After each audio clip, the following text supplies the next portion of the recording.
आज के टाइम में चेक बाउंस के जो केसेस हैं वो काफ़ी मात्रा में चले हुए हैं और जो चेक बाउंस के केसेस हैं वो बहुत ही टेक्निकल केसेस हैं, जिसमें एक ही पॉइंट पर जो है वो कंप्लेनेंट जीत सकता है और एक ही पॉइंट पर जो है वो एक्यूज्ड भी जीत सकता है। ऐसा ही हुआ एक नए केस में, जो कि आप लोगों को भी पता होना चाहिए, नहीं तो आप भी जो अपने केस को हार सकते हैं। सो फ्रेंड्स, जानेंगे आज की इस वीडियो में क्या है लेटेस्ट कानून और किसके फेवर में वो आया है। सो फ्रेंड्स, मैं हूं एडवोकेट मोहित और आप देख रहे हैं हमारा चैनल मोहित सिंह रूरल। अगर आपने ये चैनल अब तक सब्सक्राइब नहीं किया तो चैनल को सब्सक्राइब कर लीजिए, क्योंकि चेक से रिलेटेड बहुत ही बढ़िया कंटेंट इस चैनल पे आने वाला है। सो फ्रेंड्स, बिना किसी देरी के चलिए वीडियो शुरू करते हैं।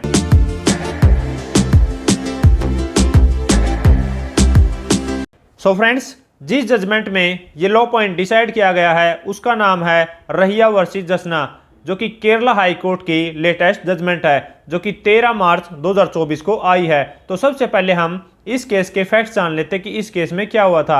इस केस में दोनों पार्टीज के बीच में एक लेन देन था, लेकिन इससे पहले जो है मैं आपको जो चेक बाउंस केस का प्रोसीजर है वो समझा देता हूँ कि चेक बाउंस का केस जो है वो किस तरीके से चलता है। कि चेक बाउंस का केस डालने के लिए जो है वो पार्टीज के बीच में कोई ना कोई लेन देन जो है वो होना चाहिए, या फिर एक पार्टी की जो है कोई ना कोई लीगल लायबिलिटी या फिर डेब्ट होना चाहिए। और अगर एक पार्टी जो है वो अपने डेब्ट को या फिर लायबिलिटी को या फिर लेन देन को उतारने के लिए अगर दूसरी पार्टी को चेक देती है, तो वो जो चेक है जब भी बैंक में प्रेजेंट किया जाता है, अगर वो चेक क्लियर हो जाता है तो कोई दिक्कत है नहीं, लेकिन अगर वो चेक बाउंस हो जाता है तो बाउंस होने की वजह से जो कंप्लेनेंट है जिसको चेक दिया गया है वो एक्यूज्ड को इंटीमेट करता है कि आपका जो चेक है वो बाउंस हो गया है। तो यहाँ पर भी अगर इंटीमेशन के बाद जो है अपराधी कंप्लेनेंट को पेमेंट दे देता है तो भी कोई दिक्कत नहीं है, लेकिन अगर चेक बाउंस होने के बाद अपराधी जो है वो इंटीमेट करने के बाद भी पेमेंट नहीं देता, तो कंप्लेनेंट के पास ये ऑप्शन है कि जब वो चेक बाउंस हुआ है, जिस डेट को वो चेक बाउंस हुआ है उससे 30 दिन के अंदर अंदर उसने लीगल नोटिस देना है अपराधी को। बट मैं आपको एडवाइस करूंगा कि आप विद इन 25 डेज जो है वो लीगल नोटिस को निकाल दें, क्योंकि बाद में जो है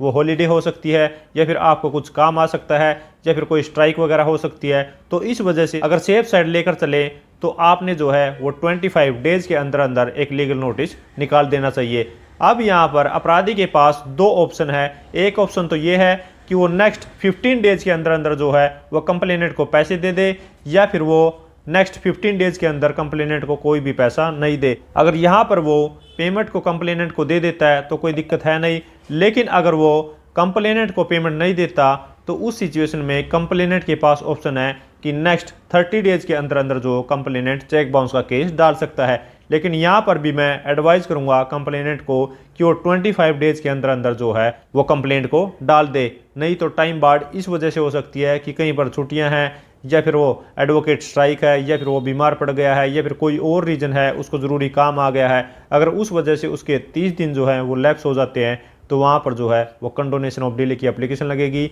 और वो फिर कोर्ट के ऊपर है कि वो एप्लीकेशन जो है अलाउ होगी या फिर नहीं होगी। तो इस वजह से जो है वो आपका चेक जो है वो ख़राब हो सकता है। इसलिए मैं आपको एडवाइस कर रहा हूँ कि आप जो है 25 डेज के अंदर अंदर उस केस को अपराधी के खिलाफ डाल दें। तो अब यहाँ पर जैसे ही कंप्लेनेंट केस डालता है अपराधी के खिलाफ, तो यहाँ पर जो अपराधी है उसके अगेंस्ट जो है वो सम्मन जारी हो जाते हैं। तो अब यहाँ पर अगर अपराधी उस केस में पेश हो जाता है, अपनी बेल करा लेता है और उस केस को कंटेस्ट करता है, तो यहाँ पर कंप्लेनेंट पे एक बर्डन है कि उसको जो है वो लीगल लायबिलिटी, लीगल डेप्ट जो है वो अपराधी के खिलाफ प्रूव करना होता है कि इसकी जो है वो लीगल लायबिलिटी है और लीगल लायबिलिटी को उतारने के लिए इसने ये चेक दिया है। और ऐसा ही हुआ इस केस में जो कि मैंने आपको बताया है। तो यहाँ पर जो कंप्लेनेंट थी वो थी एक्यूज्ड की सिस्टर इन लॉ। तो एक्यूज्ड ने कंप्लेनेंट से जो है वो 10 लाख रुपए लोन की डिमांड की। तो यहाँ पर कंप्लेनेंट का ये कहना था कि उसने 10 लाख रुपए जो हैं वो बैंक से लोन लेके अपनी ज़मीन को गिरवी रख के एक्यूज्ड को ये अमाउंट दिया है। लेकिन जैसे ही कंप्लेनेंट का क्रॉस हुआ तो क्रॉस में ये बात सामने आई कि कंप्लेनेंट का ये कहना है कि उसने जो अमाउंट लिया है वो अपने बेटे से उधार लिया है और अपने बेटे से उधार लेने के बाद जो है वो अपराधी ने कंप्लेनेंट से वो अमाउंट लिया है। तो यहाँ पर जो कंप्लेनेंट की स्टेटमेंट है उसमें काफ़ी डिफरेंस था। और यहाँ पर देखा जाए तो कंप्लेनेंट के 2 वर्जन थे।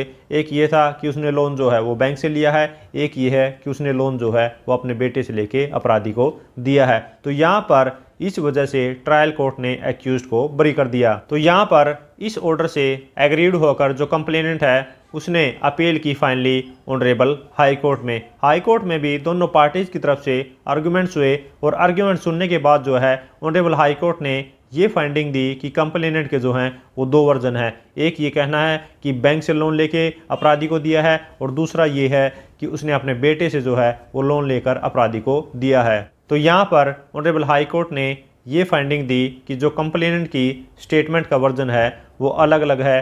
तो यहाँ पर एक्यूज के खिलाफ जो है वो कोई भी लीगल लाइबिलिटी या फिर लीगल डेप्ट जो है वो प्रूव नहीं होता है कि उसने ये जो चेक है वो डिस्चार्ज ऑफ लीगल लाइबिलिटी के लिए दिया है। तो यहाँ पर ऑनरेबल हाई कोर्ट ने भी एक्यूज्ड को बरी कर दिया। सो फ्रेंड्स, आशा करता हूँ कि आप लोगों को समझ आ गया होगा कि आपको क्या ध्यान रखना है कि अगर आप कोई भी चेक बाउंस का केस डालते हैं तो उसमें जो केस के कंटेंट्स हैं या फिर आपके एफिडेविट के कंटेंट्स हैं या फिर आपके जो सवाल आते हैं क्रॉस एग्जामिनेशन में, उसमें जो भी स्टेटमेंट है वो आपकी एक ही स्टेटमेंट होनी चाहिए। और जो भी चेक आपको मिला है आपको ये भी प्रूव करना होता है कि वो जो चेक है वो डिस्चार्ज ऑफ लीगल लाइबिलिटी दिया गया है, नहीं तो आप उस केस को हार सकते हैं। सो फ्रेंड्स, आशा करता हूं कि आप लोगों को इस वीडियो से, इस जजमेंट से कुछ सीखने को मिला होगा। और अगर ये वीडियो आपको अच्छी लगी है तो लाइक कीजिए, शेयर कीजिए। और अगर आपने ये चैनल अब तक सब्सक्राइब नहीं किया तो चैनल को सब्सक्राइब कर लीजिए, क्योंकि चेक से रिलेटेड बहुत ही बढ़िया कंटेंट इस चैनल पे आने वाला है। सो फ्रेंड्स, इस वीडियो में इतना ही।